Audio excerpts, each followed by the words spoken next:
see. Hopefully the autofocus will be better functioning today. Let's start. Allow your feet to touch and bring your hands together in the center. And when you do, you can do all the calibration and stuff, but put your mind into the space between your hands. There's an empty space between there. So imagine what it would look like to look from the inside if you were sitting between the palms looking around. You would see the fingertips connected at the top. And at the base, you should see a little space, a hole at the bottom.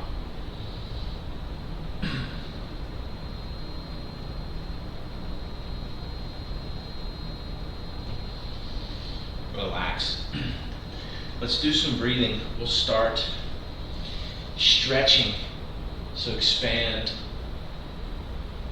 all the way.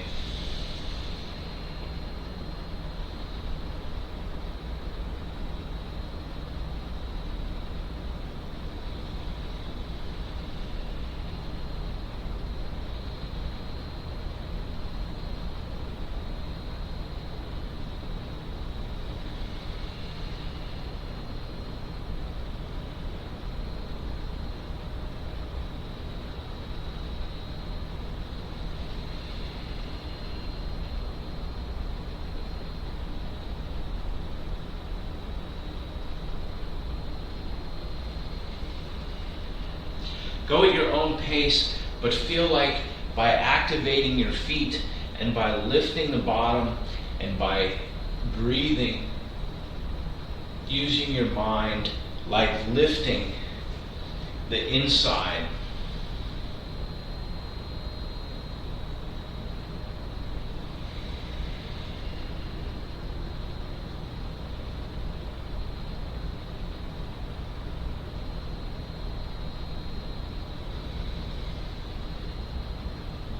So keep breathing. Imagine, how many here know what a push-up pop is, right? It's like a popsicle that has a type of sleeve.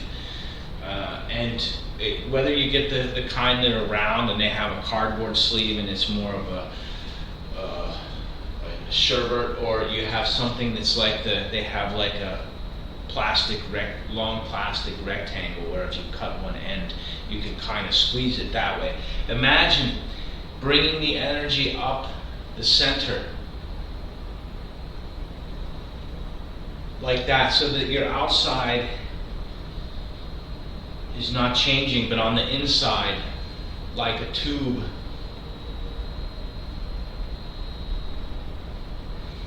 pushing up past the top. So activate your feet, lift the bottom, connect the tongue to the upper palate, breathing deep.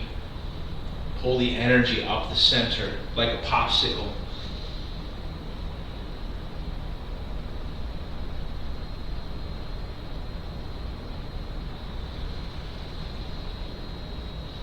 And if you're a traditionalist, you like the old style popsicle that has a wooden stick.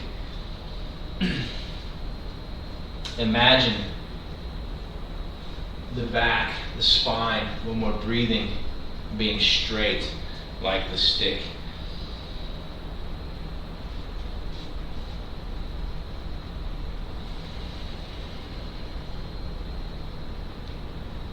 Going at your own pace, do 3 more.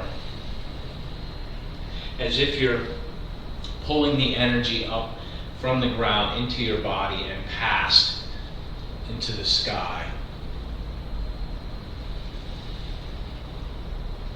Make the arch of your foot empty so the energy can travel through that bridge.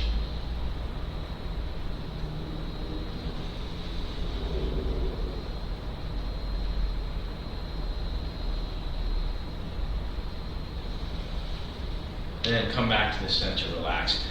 The next thing that we're going to do is sort of similar, but we're going to practice because we're moving the energy internally. How many here know where their kidney meridian is?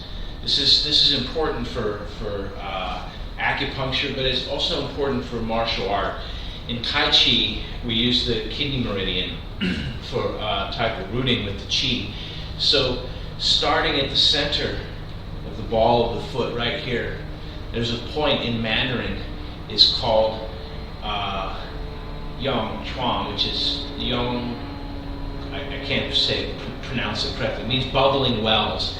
And this point coming up the arch goes on the inside. Imagine there's a seam that runs right up the center of the leg and goes past the knee and goes up directly on the center of the seam this way. I actually have, these pants actually have a seam on them. I don't know if you can see it because it's black, but if you can see that seam, it comes up the inside directly on both sides, by the way, starting. And so that arch, the meridian passes through that arch. That's the reason it's important. And when it connects internally, it goes up inside to the center and connects back to the kidneys. So, how many know where their kidneys are? Kidneys are roughly the shape of the surface of your fist, and they're located on either side of the spine, between the top of the pelvis and the bottom of the ribs. So take the front of your fists and press like you're pushing. You want to be pushing inwards and you want to be pushing downwards. You can use a little bit of power, you can use a lot of power. Feel your body, feel what feels correct, and then make the adjustment. So pushing in towards the center and down towards the bottom. And then we're going to do the same thing we do with the knee exercise. If you take your hands and you rub them together, like you want to generate energy, heat, old-fashioned style, friction, and then take your palms and place them in the same spot you were just massaging in the meridian, or not the meridian, the kidney itself. And then feel the heat transfer. Kidneys are very soft. It's very soft tissue. So it'll feel different than the knee. It should feel like the energy transfers a little bit faster than it does to the knee. While you're doing this, you can relax your lower back. And so let's go back to what we were doing a second ago. Welcome to people just joining. We were just doing the opening breathing, some Qigong to do some inflation. And this time, I want you to feel the pathway from bubbling wells, Yongquan here in the foot that comes up the inside. And then when it goes up to the center, it goes to the kidneys. And then we're also going to connect it up the very center, Chongmai, the center meridian, and connect it it gets connected to the base of the tongue. So instead of doing all the stuff with the arms that we normally do, make your feet parallel, relax your tailbone, and then putting the hands on the backs of the kidneys here, doing the same type of breathing, the same breathing pattern we just did. Relax your shoulders, relax your elbows, except this time when you're pulling the chi up the center, feel that you're using this meridian on the inside here to bring energy all the way up the center, to the top. And then when you exhale, let everything relax.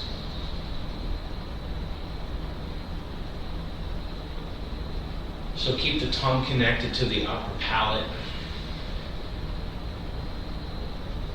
Keep your hands over top of the kidneys. If you like to see, I'm also trying to connect this point on the palm directly over top of the kidneys, which are right about here, right this spot. So it may feel, you may be getting a little bit of shoulder stretch here. If you see my jacket is sort of stretching a little bit.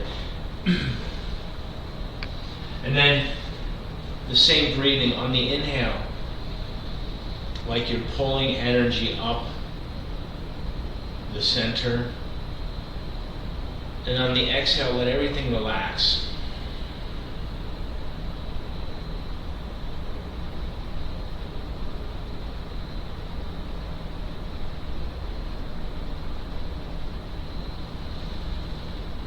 On the exhale, even letting your feet relax.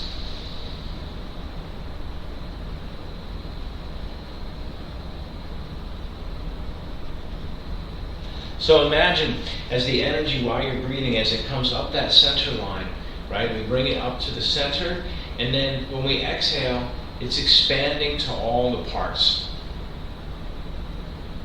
So, like again, if we use the popsicle analogy that we were talking about a minute ago, if you bring the popsicle up to the center, and then when it dissipates, when it melts, it expands to all sides, in all directions.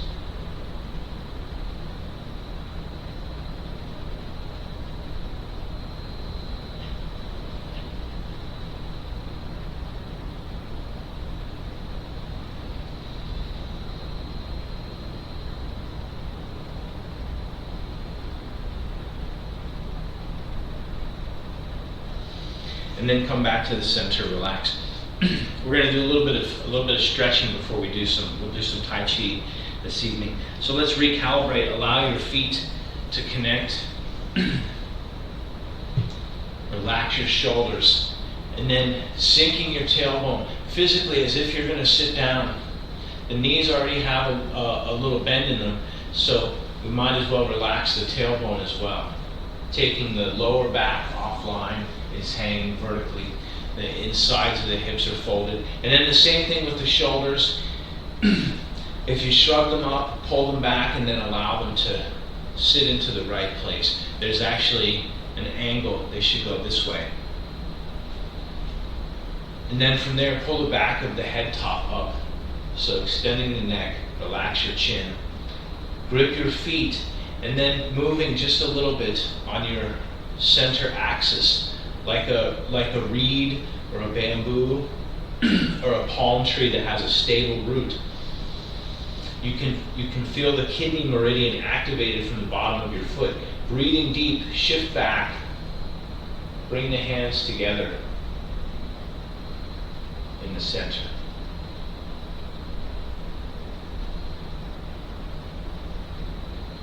By the way, you can practice this one when you're bored with your standing practice. See how little effort you can use to raise the hands into this position.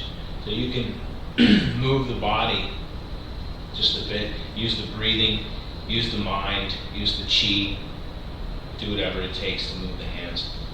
And then recalibrate. Pull the head top up, relax your face, open your vision, open your nostrils. Corners of the mouth are activated. You can have a half smile. Relax the jaw.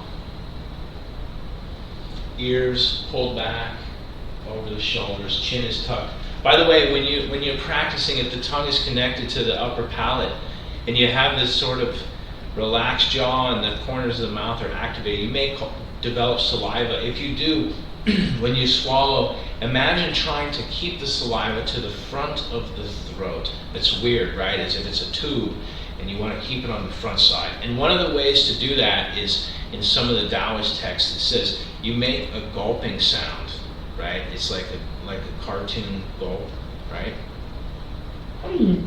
This kind of thing. Does it sound a little bit funny? Okay, maybe not. So if you get saliva while you're practicing, when you're practicing at home, and you have this type of thing, try to direct this chi, the saliva, directly to the dantian. Chest is hollow. Feel the weight of gravity in your shoulders, your elbows, your wrists. Use your center to support. So like you're closing from all the way down from the base of the abdominal wall all the way up to the rib cage. So opening the lower back and expanding in all four directions, up, down, left, and right. And then feel your ankles are powerful. They can expand. Grip your feet and feel the shape of a triangle. It's not an equilateral triangle. It's taller in the back than the front. Activate your toes. And then internally, We can do the same thing starting from the top. Imagine that you can see inside of your skull. Imagine your brain, that you can relax it.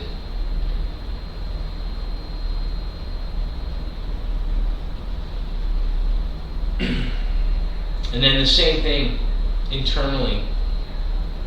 You can even the eyeballs as well. Imagine, open your eyeballs, roll them around a few times. Imagine that you can expand them and make them more round. With time, over time, gravity flattens them out. So pull the eyelids up. Inhale, expand energy into the eyes. The eyes are a very difficult place to get chi into. Actually, I take that back. I don't want to limit your thinking. Expand your lungs the same way that you relaxed your mind. Imagine the lungs while you're breathing. The same way they have a Christmas tree and they put it inside of a net and it's all thin. When you're breathing, imagine somebody cuts the net and your lungs can expand like a pine tree. And then the same thing with the heart in the center. The heart's working 24/7, 365.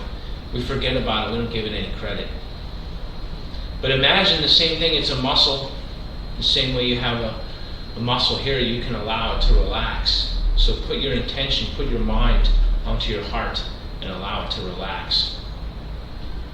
It doesn't matter what you're facing, if it's more relaxed, it works better. And then the same thing on the inside. You can go through each organ, but what we're going to do is generically below the rib cage, imagine your stomach. American culture refers to all of this down here as your stomach. Imagine relaxing your stomach.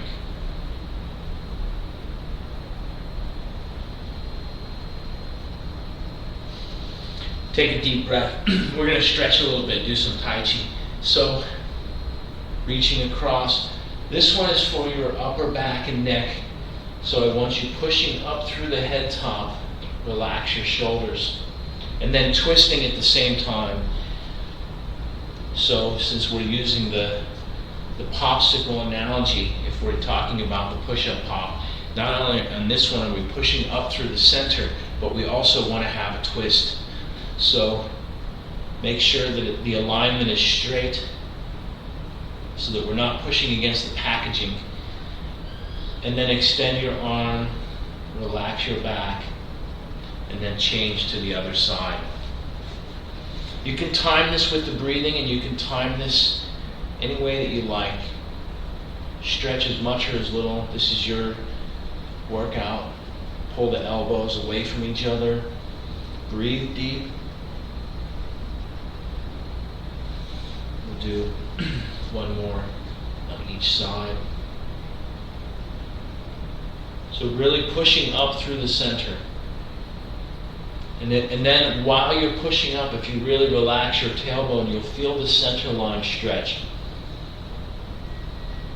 And then on your own, switch.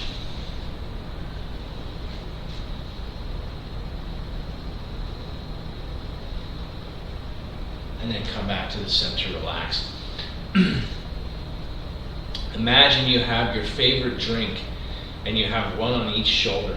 Whatever they like to serve it in, if you have it in a cup or a mug or a glass or a bottle or a jar or whatever they serve, imagine. And then it's open. If it's in a bottle, the top has been removed. And if it's in a container, the top is open. And so we want to do some shoulder rolls super, super slow. We want to make the shoulder rolls as large as possible, the movement coming from the dantian.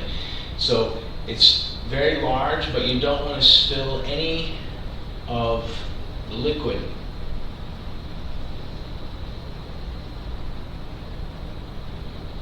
So make the breathing long and relaxed. It's okay if you spill some, but you want to imagine that it's stable. You can make it faster. You can make a movement this fast and still not spill any of the fluid, but it has to be that smooth. You have to imagine the surface of the the fluid not being disturbed. So pull all the way back, and then push all the way down, and then roll all the way forward, and pull all the way up.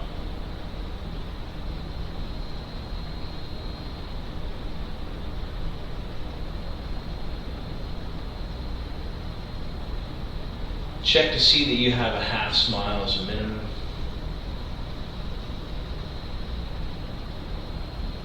You can go as fast as you feel like you won't spill the fluid, the drink. I like tea. And after you've made a few circles, imagine if I'm turning the tea in the other direction, if I have a teacup on top of my shoulder, or a mug filled with hot tea.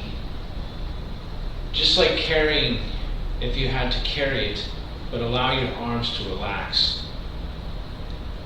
You can move at the speed at which you can continue the smoothness. Remember to breathe. Keep your head top up. Sit the tailbone down, back and away.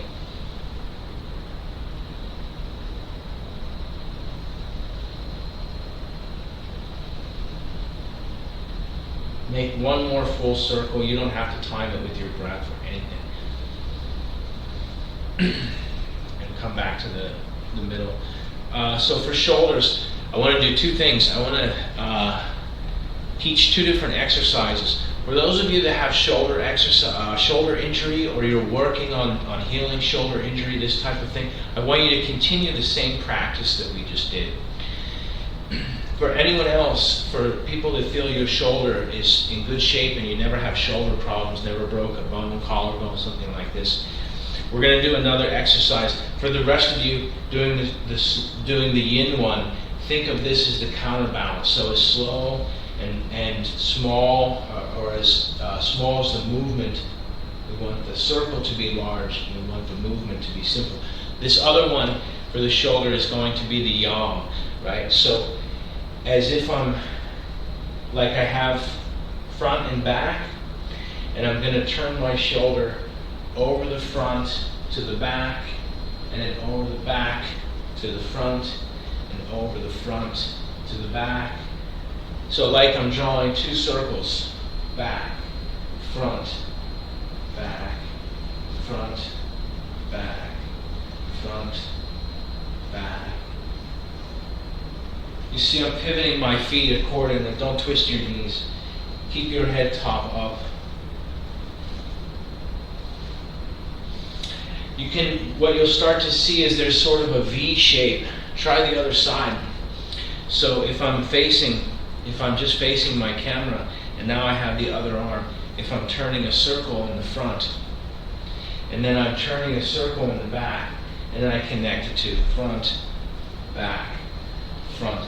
And think of keeping the shoulder as close to your body as possible. What I mean by that is I want your arm to be as vertical as much of the time. I don't want it out here, right? These two circles are too small. I want you to think about making that circle as large as you can on the front and the back. So you're reaching all the way to the top, reaching all the way to the bottom, reaching all the way to the side, top, side, bottom, side, top, side, bottom, side, top, right? This way.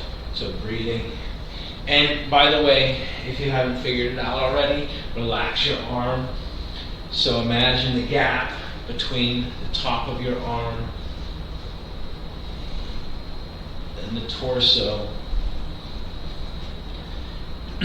Try some on the other side. By the way, I'm not using any power. You may experiment with power doing this kind of thing, but I'm not using any. This is very relaxed. So keep your spine straight. Turn your hips accordingly. As I turn, turn, turn, turn, turn. You can practice that one later. Come back to the center, relax your shoulders. And then we're just going to do a little bit of turning this way as well. So on this one, I want you to focus on pulling the head top up and really sitting the tailbone down. I don't even care how far or how much you turn the arms right this way. They can turn very little. But I want you pulling as if you're pulling your head up and sinking the bottom down. Because if you're doing that, you'll feel you don't need to turn very much with the arms. You feel the middle of your back, the upper back, the base of your neck where it connects to your torso, and the middle of your neck are all turning. And so especially if you let the tailbone go, it's sinking, right?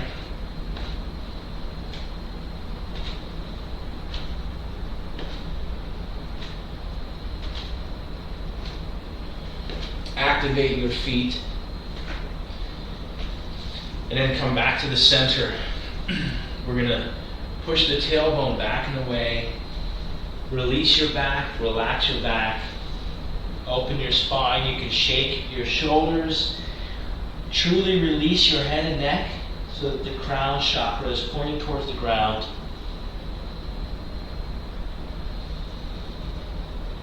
Feel the energy moving in your back. Do some deep breathing.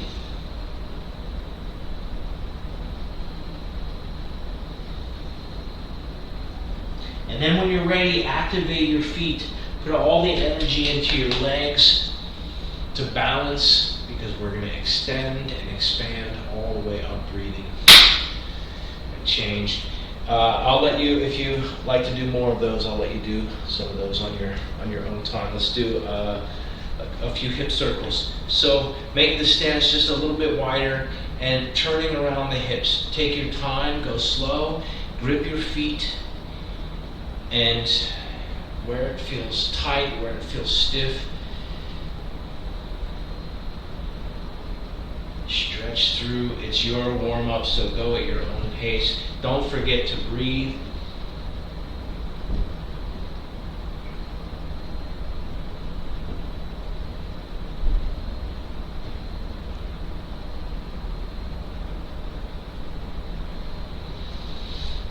And then bring your feet back together. We're going to do the same thing we just did a second ago. So take your hands, if you warm them up, and then grip your feet, push your tailbone, relax your tailbone and push it away, open your lower back, and then keep your knees pressed together. And then feel the tissue, feel your knees, and then grip your feet. I'm exaggerating so you can see my toes going up and down, but practice gripping and release and grip and release. Breathe deep. And then when you're ready, pushing up, check your spine again, and then extending one foot and using this one we want to use power. So one of the examples I said was like scuba, like you're swimming. And for this one, imagine you're pushing something heavy, a block of stone, and just with your toes. So you have to use that kind of power. And imagine that the power is from the ankle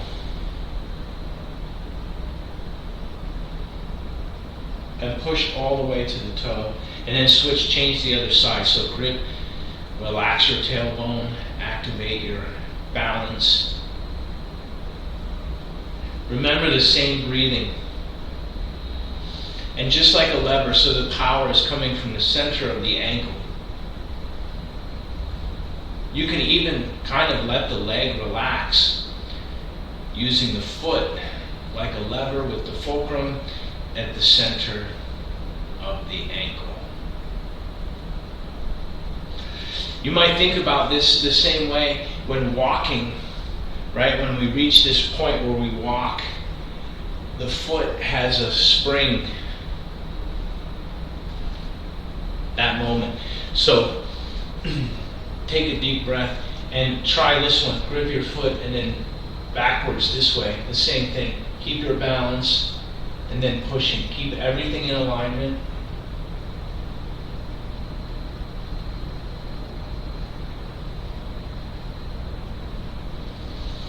Change, try the other side. Grip the ground, relax your tailbone, have good balance, and then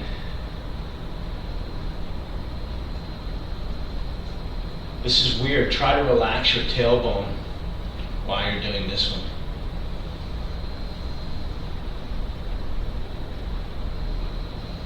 Come back to the center. All right, before we continue, anyone have questions, thoughts, comments?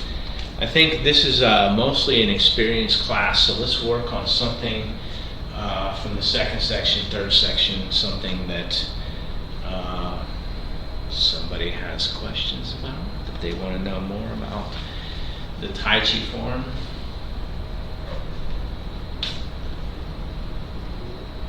Okay, cool. Let's do this. Let's talk about some of these things, right? Some of these, we talked about these postures in the past, and we have 8, and so we've sort of looked at the first.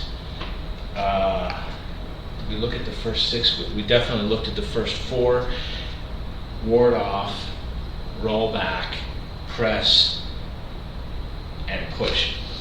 The next 4 are sort of hidden in the form. Look left and glance right are would be sort of this thing right here, right? We can think of it this way as well. So if we do look left and glance right, and we use this. By the way, these when we talk about putting these things over top of a structure, is imagine that you have these bars and over top of your frame. So if you're standing here like this, the feet are moving, the waist is moving, and the shoulders are fixed, right? This would be the representation for this one could be cow, shoulder bump in the second section, right? Second and third section has a shoulder bump. So if we were to overlay this, we see the feet are moving, we see the waist, the middle section is moving, and the top part is fixed, is yang. So that means my foot is moving, so it's transferring. My waist is turning, but my shoulders are fixed. What does this look like in application? Is if I have a target here, my feet and my waist turning, shoulders solid. Right? This kind of thing. So this is, right? There's actually another way we can do the same movement. Now imagine this, just my feet moving and my hip and my shoulders fixed. This turns my upper body into more of a door and less of a hammer, right? The first one I did, I said my feet and my waist are turning. The second one is I'm going to use my hip and my shoulder simultaneously to attack. It's a slight difference, it's a slight variance. But when you see these trigrams, you should imagine your structure if you have your legs, the midsection, and the top. So why were we doing cow, shoulder bump? Because if we look at Zogu and Yopan, they both have this, they fit this sort of pattern right here, right? The feet and the waist are fixed, and the shoulders are turning. And by the way, cow is the opposite opposing movement. Remember, we said ward off and roll back are yin and yang. They form a Tai Chi, and they cancel each other out like this, right? We said these two. So ward off on one side, roll back on the other when one person rolls off. Did we talk about how press and push cancel each other out? So what this means is, if we do those two movements, we have press, which is my feet moving, my shoulders moving, but my center is fixed, and push. When one person starts to push, if you feel the opponent gathering power from their feet through their structure to push, you can use a shortwave power to break that cycle, right? So like a wave, if a long wave is coming in, we can hit the wave and prevent it from coming to fruition.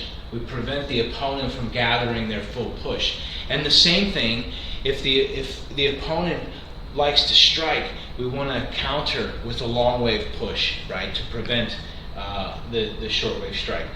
This is all will become much more clear when we can work together using push hands technique, doing boxing, this type of thing. So we're gonna look at this theory in application.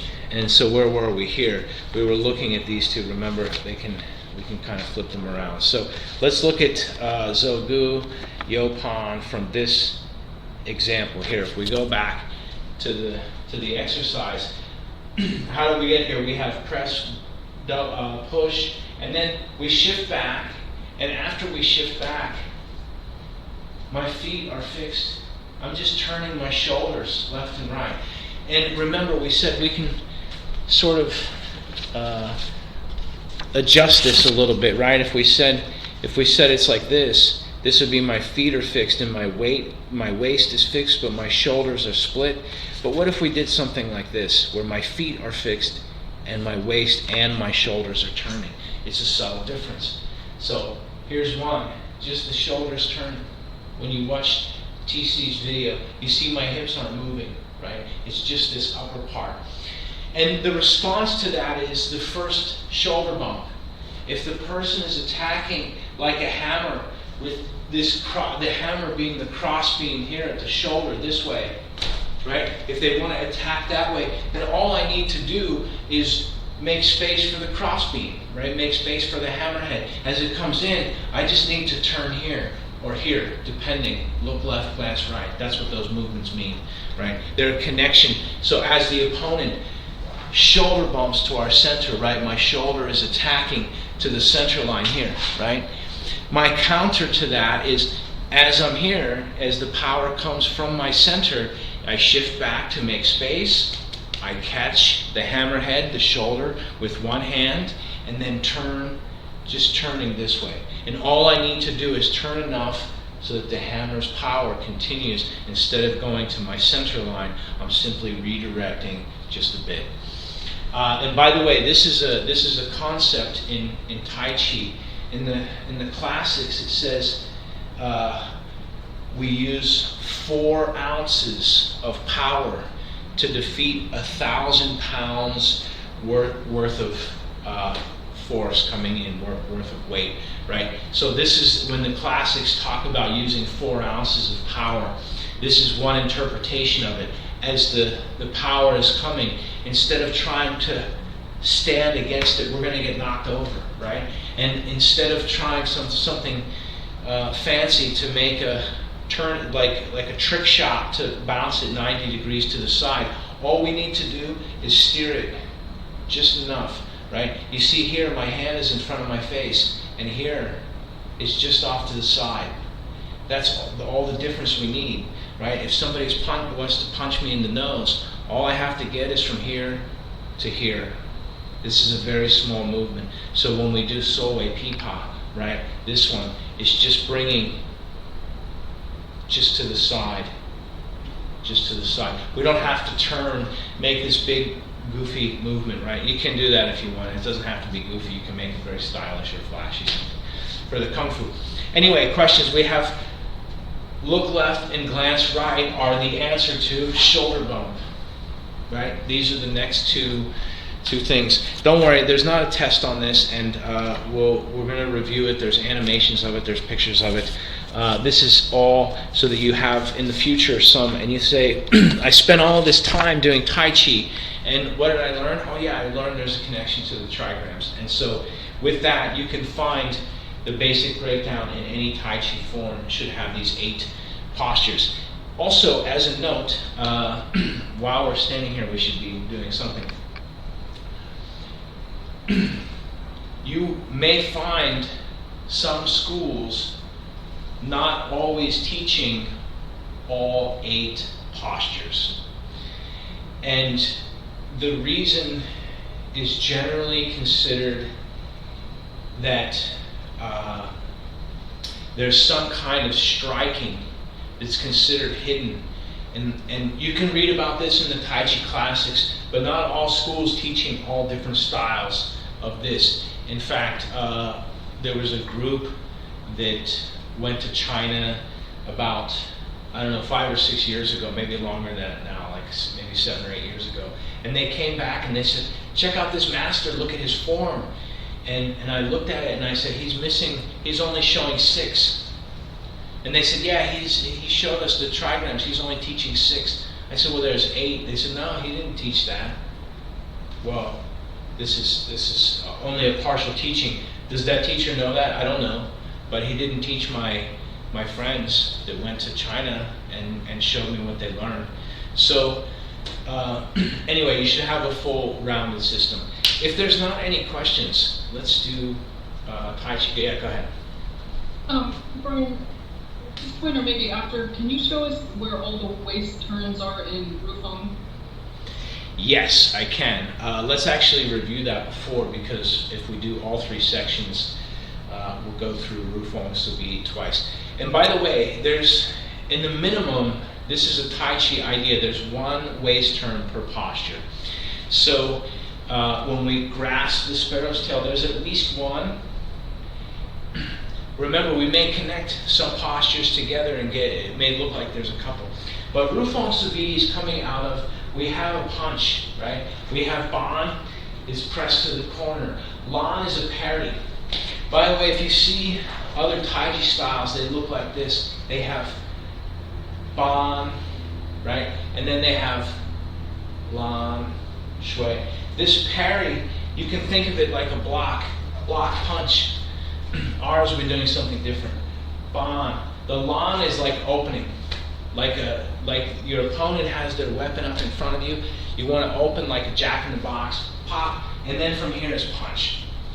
So corner, open, punch. Then from here, this next one, the punch, Rufeng Subi, we assume, in this particular form, by the way, my teacher taught everything as both a Chin-Na, offense and defense, but mostly that when we're attacking, that someone has trapped us, right? So this is also being taught from escaping from being trapped. In it, there's other. We talk a lot about trapping the other person, but in this particular case, after we've done the punch, we assume that someone has grasped the sparrow's tail and caught hold of our wrist or our forearm or our hand or some combination thereof. And so from that point of being locked, we want to take our full body and reaching underneath here, like pulling this way. So imagine that there's a rope and it's got me constrained here. I want to try to take my arm and pull it and use this other arm to break free, right? The other person's trying to constrain my wrist, and so I want to turn it to break free this way. And so remember, we said this, if we have this triangle where your elbows touch your hands, this is why this posture can be very small. In the form, it can be larger, but we don't want to practice so large, right? Unless we're practicing fully as a Qigong, as a yoga, because chances are the opponent will be pressing, and so we may turn here. So that's the first waist turn. So we have the punch, and so after we've done the punch and our hand is trapped, we want to reach under and waist turn, shifting to the back. So that's 1 waist turn. And then the minimum is the second one, shifting from the rear foot to the front foot, pressing back this way. And then if we overturn just a little bit, we can have 1 more waist turn and come back for the second hit, right? So without much activity in the arms, 1, 2, 3. We can have 3 waist turns in there. It doesn't have to be, but there can be, right? So this one, 1, press, press. The first one is break free. So if we were to say, remember, we're imagining that there's a scenario here. We would say there's 3 phases: avoid, make contact, and advance. The first one, after we've been trapped, we want to try to avoid by turning the waist. And remember, for those of you that have worked with me in person, how many have ever done the exercise where you try to hold on to somebody's arm and you just turn this circle this way? Right? You can turn the whole person, right? If you keep this magnetic lock between your wrist and your dantian, if you keep that lock, you can spin the other person just like a wheel. So this is the avoid, is shifting back here. And then the make contact is we're trying to pry this arm off this other person here, even if they don't let go, right? Especially if they don't let go, right? They're still holding on here, no problem. We've tried to scrape it off. Let them hold on back here, because now this hand underneath here is free to strike through the center, right? Even if they have their hand here, there's a space underneath. It doesn't matter what they're doing, because they're compromising their structure by pinning their part of their corner to us, right? That looks, Charlotte, that looks good. But so now also think about, just like when we're doing this one, keep the center line straight. If we start to move the structure this way, we lose power. So the straighter the center line is, like a bow, like a compound bow, the straighter that line is. And what's the difference between a regular bow and arrow that looks very straight and a compound bow and arrow that has a lot of high pressure? The straightness of that line is laser line difference. But that's the quality that we're looking for when we're practicing this, because that small difference between our center line and the opponent's center line is our advantage. So keep maintaining our structure center, press, press. And so, by the way, this one, did we do the exercise the other night where we talked about, if you watch a lot of vertebrates, if they have a spine, they start either from their head and their shoulders and their hips, and they do this thing like shaking. If you watch your dog get out of the bath or jump through a stream or a puddle, something like this. This is the same feeling when we're doing this double tap, right? After we turn and recoil, press, press, right? So keep your spine straight and just turn your shoulders. Imagine you're going to hit your opponent with your shoulders here. So if I have my target here, and I keep my spine straight, left, right, right. So I'm just using my shoulders this way. That's making sure the structure stays straight. But as an exercise, if you leave your hands out of the equation, feel all of this tissue around here with power going up and the tailbone sinking down. Relax your shoulders, breathe deep. Right? You should feel this is open a little bit. And then when the posture is correct, press, press. By the way, this can also, I have seen this one represented as such. If we turn under and then press, press, double press this way, right? It's a style thing, and also understanding how you understand when the opponent is coming. Did they grab my arm? Can I turn this way? If not, push into them. Oh, did they start to move? Okay, press a second time, right? So brush, press, press. So waist turn, waist turn, waist turn. This is like that center axle, and we have that shifting between the two. Clear. Cool. Any other questions? We have about 10 minutes, so let's just do the third section. This is, like I said, there's for any beginners watching, just hang in there, focus on the step. And because we're working just from the third section, we can start in the center. We don't have to start. The first section has the shape, starting second or third section. So let's begin in Tai Chi Harmony. Allow your feet to touch. Bring your hands together in the center. We're going to open shoulder width wide, and then right, left, return tiger to mountain, bring the right foot to the left, T-step, square step to the south, palm press to the center. Take a deep breath and roll back. Join the palms together, press.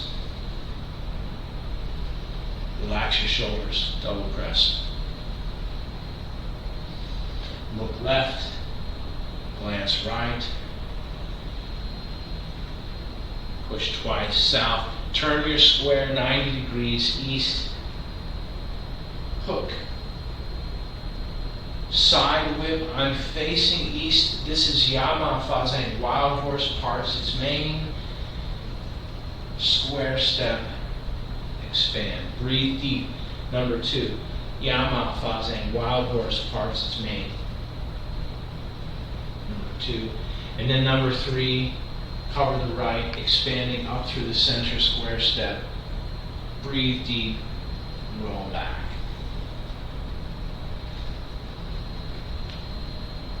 Join the palms, press.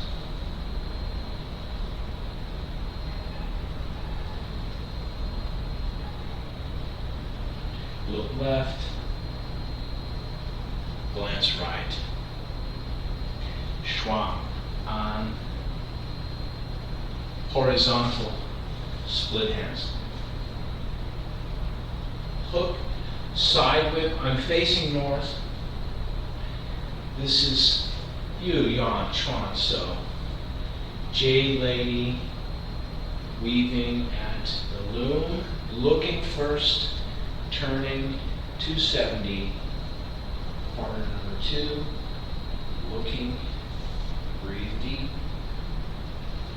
crest, look over your shoulder, turning backwards, 270, corner number 4, left grasp the sparrow's tail, right press, due east, press to the center,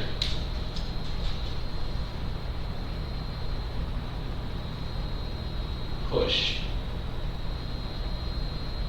look left, glance right, double press,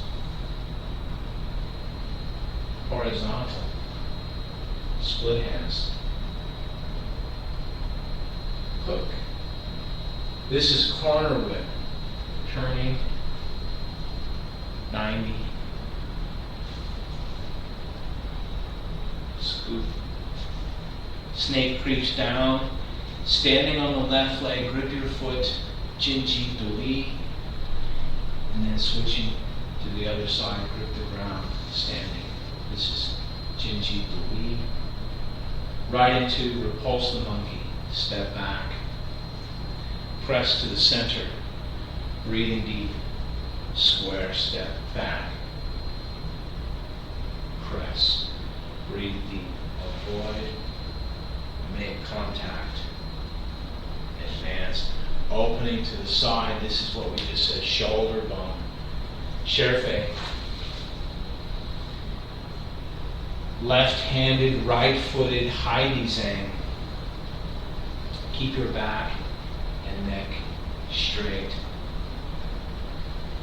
Square step, west, San Palm Bay. Turning 180. Grip your feet, relax your tailbone, breathe deep, block, punch, kick. Square step, control the step. Lan is open, parry. Square step, shui. Head top up, neck is straight, di bu hua. And when you come back up, change step and return to natural breathing to roll back. Press. Push. Look left. Glance right.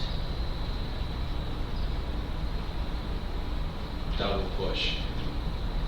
90 degrees horizontal split hands. Facing north. Hook. Side whip. And this is cloud hands in the third section. Press right. And then step. Press left. Press right. Step. Press left. Press right. Step. Press left. And from here, This is a corner whip, so I'm turning, continue to turn, cover with the right hand, shifting back, left hand goes over the forearm, step forward, snake flashing its tongue, turning 180, grip the ground, pull with the right side, kick, right, cross kick, square step, brush, past the ear, punch to the center, neck, head top straight. This is half Di Bu Hua, Shen Bu Li, breathe deep, roll back.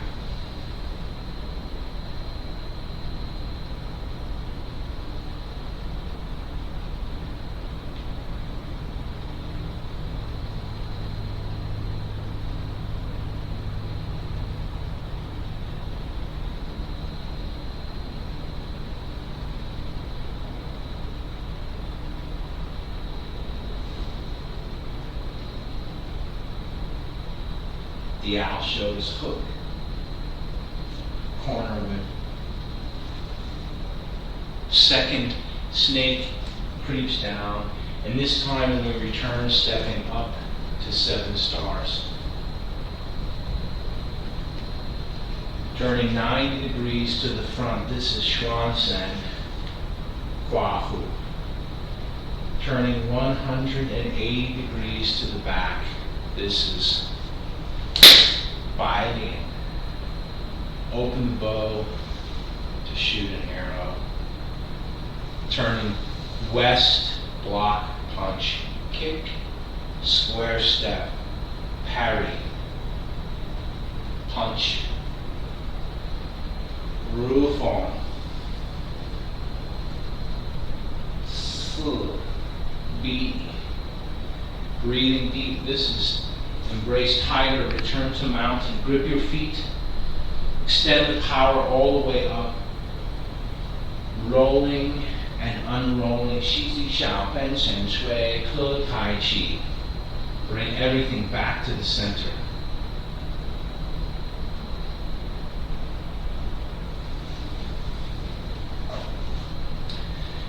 Okay, we have just a minute left. Let's do a little bit of breathing. And so this time, this is sort of the reverse of what we started with. Instead of inflating, we're gathering. You're still lifting the bottom of the torso while we're breathing on the inhale. You can try it with more power or less power. Just don't use too much power.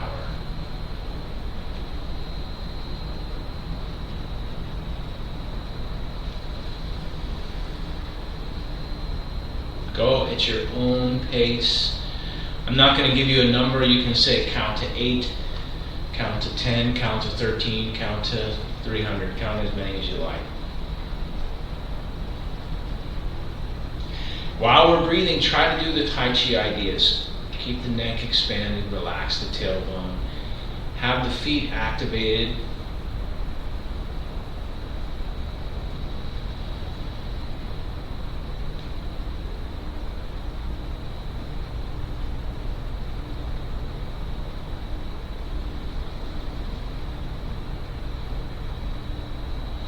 So on this one, it's a little different than the earlier exercise. Imagine on this one, like pouring your favorite drink into the cup. So this one is turning the pitcher on its side, and then when you exhale, the chi all goes in, and if you have a container, it spills over into itself. None of it goes outside. So turn the pitcher over, and when you exhale, the chi going in inflates on its own, the same way the fluid goes into the pitcher and rounds up the side of the pitcher or the glass or the container that it's filled in. Check to see that you have, if you're thinking about your favorite drink, you shouldn't have a very serious expression on your face. You should have at least a half smile.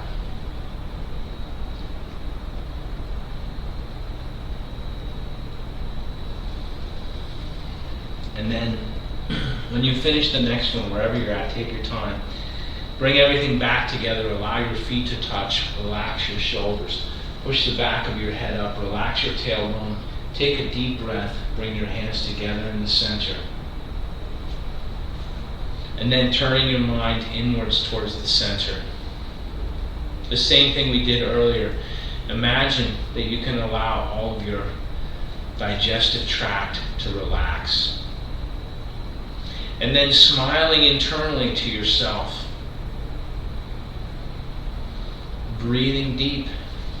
Take a second to have gratitude.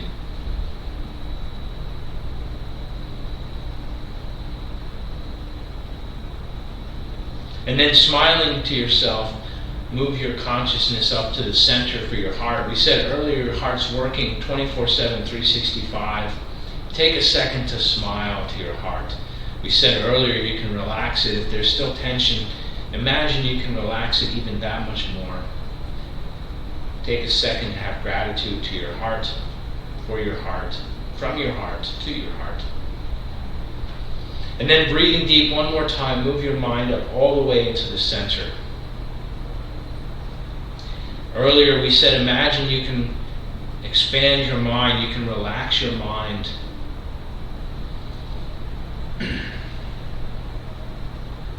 The same thing, smiling to yourself. Your brain is also working 24/7, 365. So take a second to have gratitude for your brain. It's extraordinary. Smiling. And all three dantians, the bottom, the middle, and the top. Take one long last deep breath. And that's it. Have a great night. Contact me with any questions.